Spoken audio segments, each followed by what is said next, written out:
What's up, everybody? Welcome back to another video. In this video, I'm going to talk a little bit about mental fatigue and how it can affect one, your personal life, and two, your training. Over the past few weeks, I joined a course called Time to Build by Tom Nosk, which, first of all, was insane. It was amazing. It's all about creating an online business and personal branding, basically. But I dove headfirst into that, just giving it my all, dedicating like 3+ hours a day to one, the information, and two, the Q&As that he was hosting. This course was about 6 weeks long and really demanded like pretty much everything that I had to offer as far as attention, time, coordination around my schedule, you name it. And that includes my training schedule. So for a period of, I'll say 4 weeks, because the first 2 weeks I was just getting back in the routine from Hawaii, but for 4 weeks I was pretty much doing nothing but waking up, going to work, getting home, doing this course, training, eating dinner, going to sleep, and repeating. And I did this every single day for the weekdays, and then the weekends were full of training and then implementation of the things that I was learning in this course. Now, while I was in this bit of a sprint period, and I'll call it a sprint for a reason, I was getting absolutely exhausted, and it was okay because I knew that it was a limited time and it wasn't going to last forever.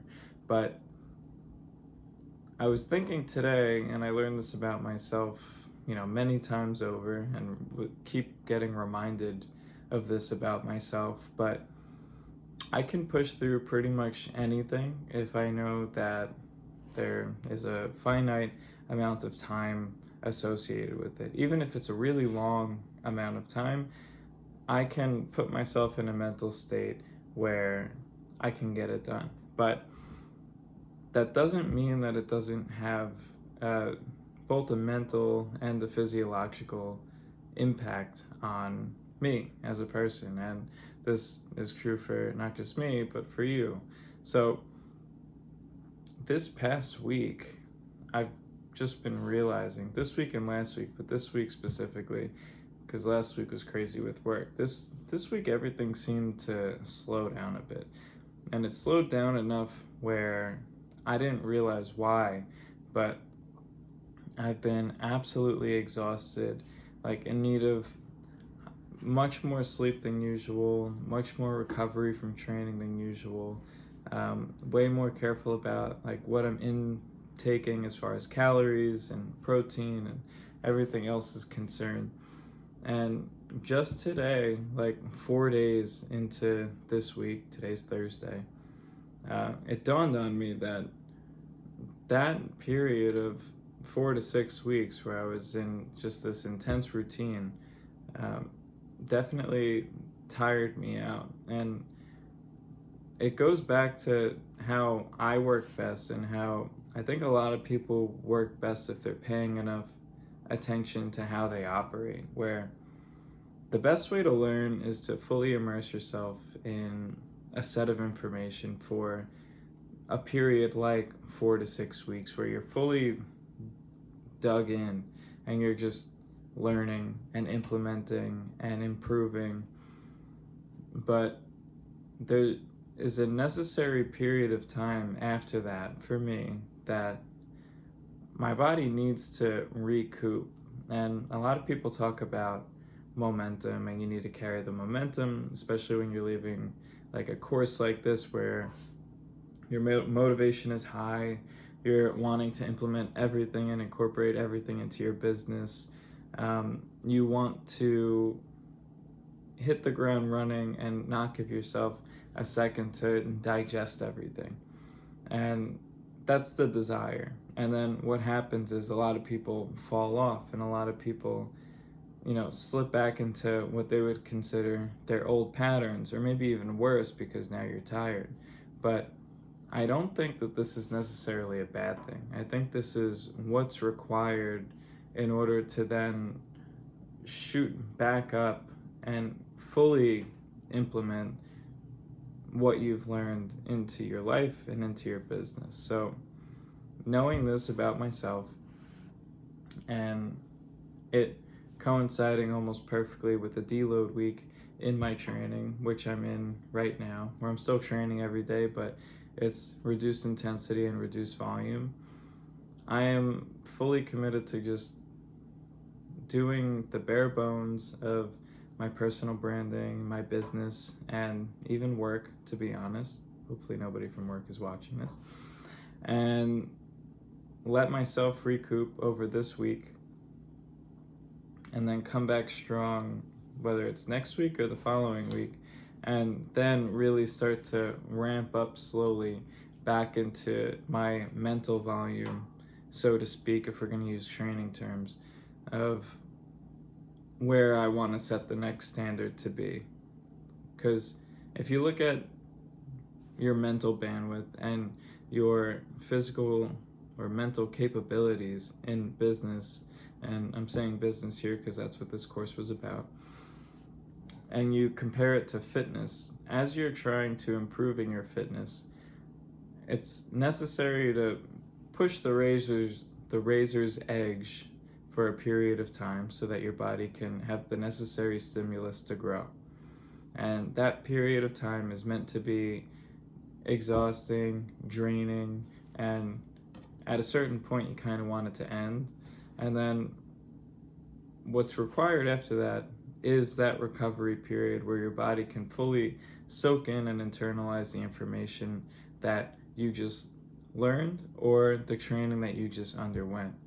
And you might not realize that your mind is still working through what you learned, but it is. So that's the first thing. One, it is. Two, you might feel lazy because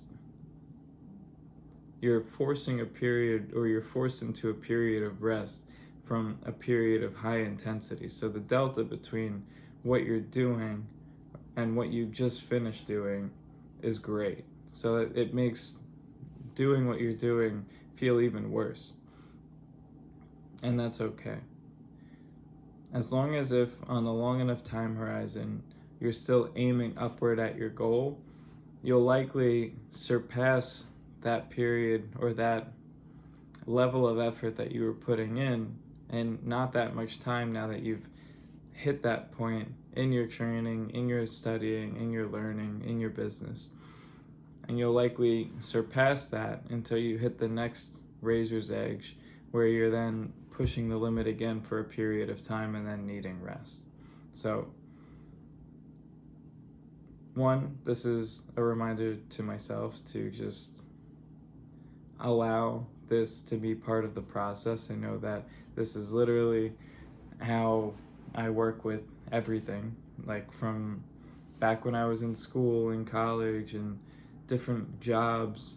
There's periods of high stress, high pressure, high learning, and then following that, it feels like the whole world kind of stopped, and you're just sitting there waiting and bored and not knowing what to do, and you're just there. And it's so cyclical to the point where now it's humorous to still not identify it while you're entering a period like that. That's me I'm talking about. But knowing that it's inevitable or nearly inevitable.